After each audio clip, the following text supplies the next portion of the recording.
You know, I tell you what, I am superstitious, and this is why I have a beard. Because when we first started making this record, Taylor had this idea that we would all not shave until we were really finished with the album. And so we all just started growing beards. Chris can't grow a beard, so his doesn't look that impressive. But the three of us started growing beards, and then finally, when we felt like we were done, it was time to shave. And I was afraid that if I shaved too soon, that it would like jinx the record. That then, if I shaved before it was done, the record, it would be bad luck. So I'm still afraid to shave. So I might not shave until the record actually comes out. Plus, it just looks kind of cool. I like the way it looks. It's good. The Pretender is basically about the person. Well, it's kind of about a few things. The person that you are and the person that you present yourself to be. And then also trying to, feeling like someone's taking advantage of you by being something that they're not, or trying to convince you that there's something that they're not. Does that make any sense? I'm trying to keep it really vague. That was pretty vague. The Pretender just seems like the type of song that this band really feels sort of comfortable with, in a way, in that that's the kind of song I can't wait to play live. And that's the song when I listen to it, it sounds like the four of us, you know.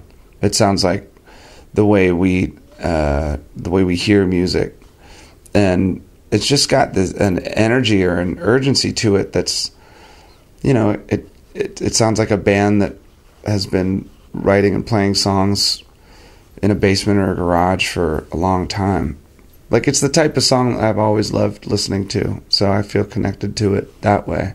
Plus, it's got some neat little kind of twists and turns. The reason I liked it is because, in a weird way, I always say this about this song, to me, it kind of spans a lot of styles. It starts off with this sort of, I think it doesn't sound like Eleanor Rigby, but it kind of starts out with these cellos and violins and this very kind of dark melody that's pretty but dark, and then it takes off into this kind of Foo Fighter-esque, what we sound like, as Dave was saying, and then in the middle it goes to this almost like Chuck Berry kind of classic, and I don't mean classic like classic rock, I mean like real classic rock, like the beginnings of rock.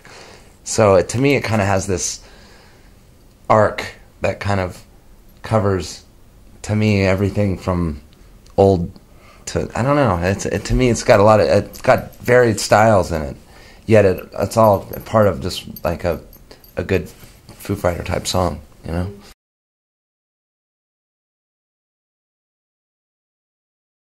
To me personally, I think it's the best song I've ever written in my life. And it's one of the things it's probably the one musical moment that I'm most proud of in my whole entire life, because you spend so much time trying to write something that that's meaningful and that makes sense, and something that comes directly from your heart, or something that's just an absolute snapshot or representation of the way you really feel. Because it's not easy to do that all the time. Sometimes you write puzzles, and sometimes you try to kind of avoid that because it's too real. And the song Home is definitely is that to me. And we were having kind of a hard time finding an album title. We searched, we tried to come up with some sort of slogan or something that would represent the whole record, and it's difficult because the album, it's really diverse musically and lyrically. So the ideas and the sounds they're kind of all over the place. So it's sort of hard to find one thing to represent all of that. And then I noticed that line in the end of Home, and it just sort of gives you this image of different feels or textures or moods or something. You can imagine that it's like a variation of things, and I think it's a beautiful title. I think it represents something really beautiful.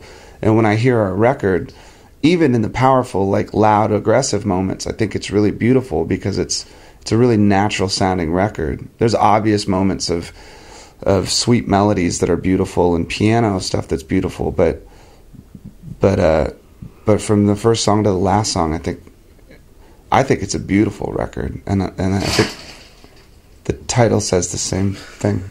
Oh, what was that? That's very Friday the 13th. Yeah.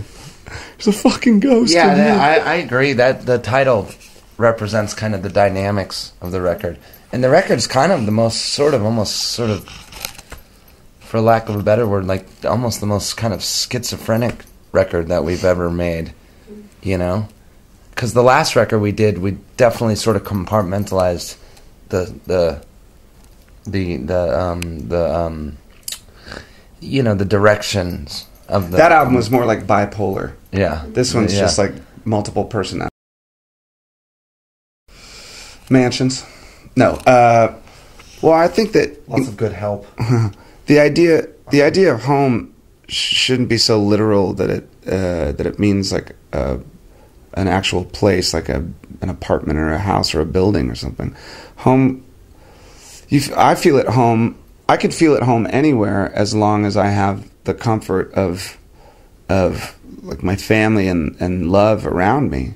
So really, the idea of home kind of represents some sort of stability or some reality outside of all of this shit, you know.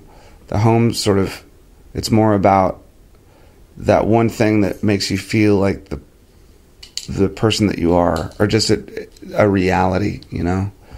And that's what it means to me. How about you?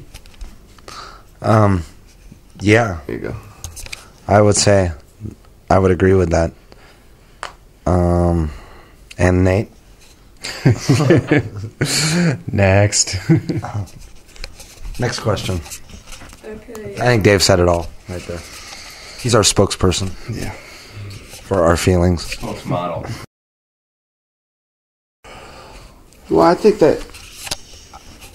it's important. I'm sure most musicians feel the same way, but it's important to kind of stretch out and experience as much stuff as you can musically, instead of just deciding to stay in one place forever. I don't know too many people, just as a musician or just anyone creatively, you don't really want to do the same thing forever, because that kind of goes against the whole idea of trying to be creative. And so you, as musicians, you just try to span out a little bit. And the last album, every album that we've made, there have been these little moments that we've kind of branched out in different directions. And so then next time we make a record, we could use that as a starting place or as a platform to do it again.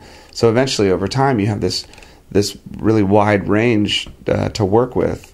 And then you feel safe because there's so much space. You don't feel like, you feel like there's no right or wrong, that you can just do whatever. And the last album and the acoustic tour that we did, I think it gave us the confidence to do something like that, because we realized we're capable of doing more than just 4-piece rock band typical loud distortion pedal shit, you know. The challenge now is trying to arrange and make things more melodic, and trying to write more personally, or write things that are deeper, or I don't know, but it's just to kind of just to expand. And so this album was all about that. And I don't think we could have done this record without the 5 records before it. They all sort of, it's like an equation where all of those equal this, and it took us fucking 13 years to do it, but I'm glad. Like home life, and then touring, and then all those kind of things. We're using the wrong word. Well, I wouldn't want to be on tour forever, and I wouldn't want to live like I'm on tour forever. I wouldn't want to go home and live in hotels and, you know, all that. It's nice to, I think we all agree that, as Dave said very honestly in that song Home, that that is the stability, is our families and stuff. I mean, we're very much regular, normal dudes when we go home. We all have, well, I have a child on the way, and all three of these cats have kids, and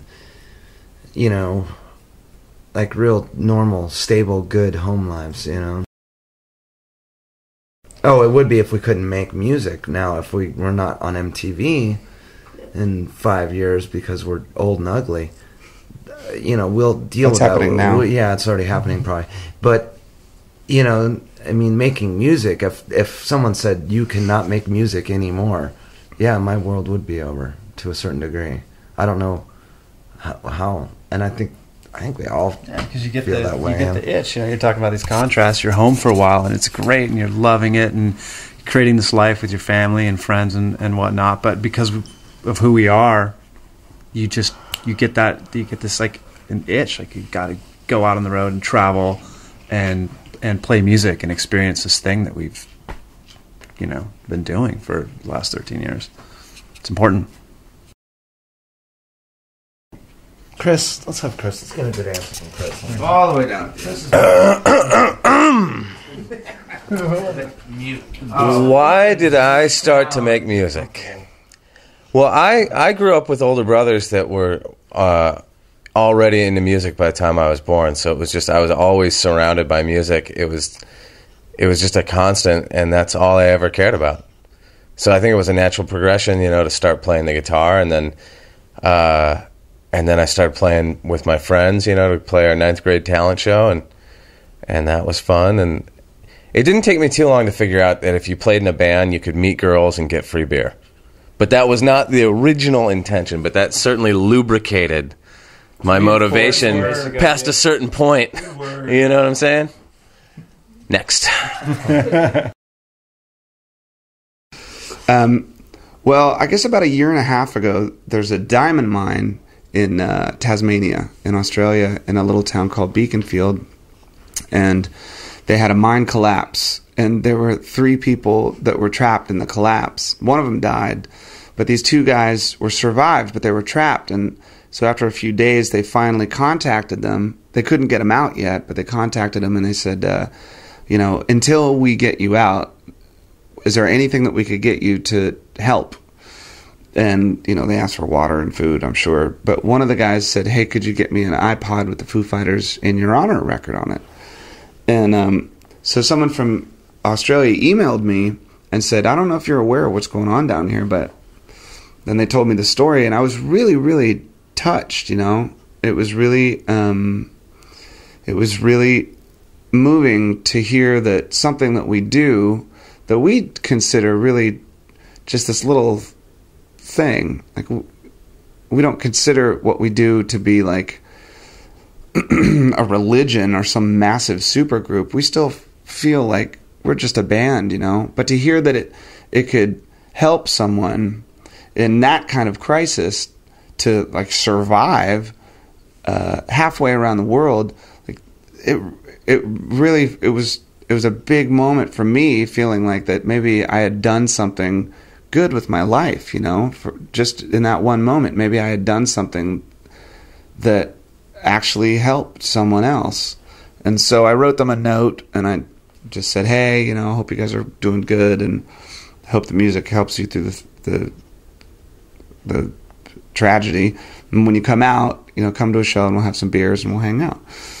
And so they were in there for like another week and a half. They were in there for a long time. And they came out, and they survived. And one of the guys, Brant Webb, came to a show that we did at the Sydney Opera House. And I knew he was coming, so the night before I wrote this little instrumental, because I sort of wanted to repay the gift that he had given me by making me feel good about what we do. I sort of wanted to give back, just a tribute to him. And so it was just an instrumental. But then then we went drinking, and I promised him I'd put it on the record, and so I put it on the record, and I'm glad we did. Also, musically, I think it's kind of a nice break in the album. We've never had an instrumental on the record, and it's the first time we've had like an interlude and to me it's cool because it it makes the album more musical. You know, there's a big reason to put that song on the record, and that's the story, but there's a greater reason to put it on the record, and it's because it's just musical. And I think it shows that the album is meant to be like a piece of music rather than just singles and songs and stuff, you know.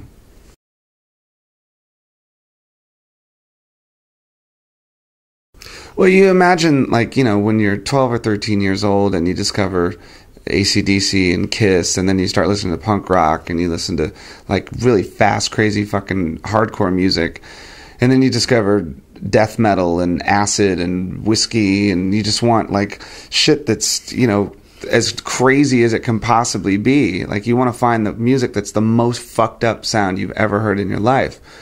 And then eventually you kind of, you know, and then you discover bands that perform and have something to offer that's really musical, you know.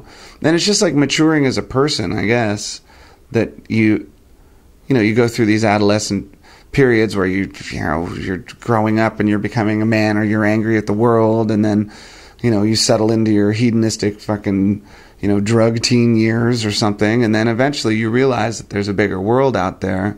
Then for us, like, having played that kind of music since we were, you know, 20 years ago, I was playing songs that were 1,000 miles per hour and, you know, as loud and fast as we could make them. And it's like 20 years, you know. Eventually you want to experience something else, and then the challenge becomes something more musical. And for us, having discovered this, like, delicate dynamic in the acoustic music, that becomes a real challenge. Like, it's kind of easy just to hit a distortion pedal and go bee, but then it gets more difficult to fucking sit behind a piano, you know, to, like, sit and really try to play. That ain't easy. So it's all about challenging yourself, you know. But, you know, we all kind of grew up with the Beatles and like a lot of what was on the radio when we were kids too. And even before I was in the band, when the first Foo Fighters record came out and I was just, you know, a fan, there was always the melodic sensibility to Dave's writing. It's always been there. Even in some of the fastest, craziest songs we have, there always is a nice melodic overtone to everything. There's always somewhere in there you can always find a pretty melody or a nice melody.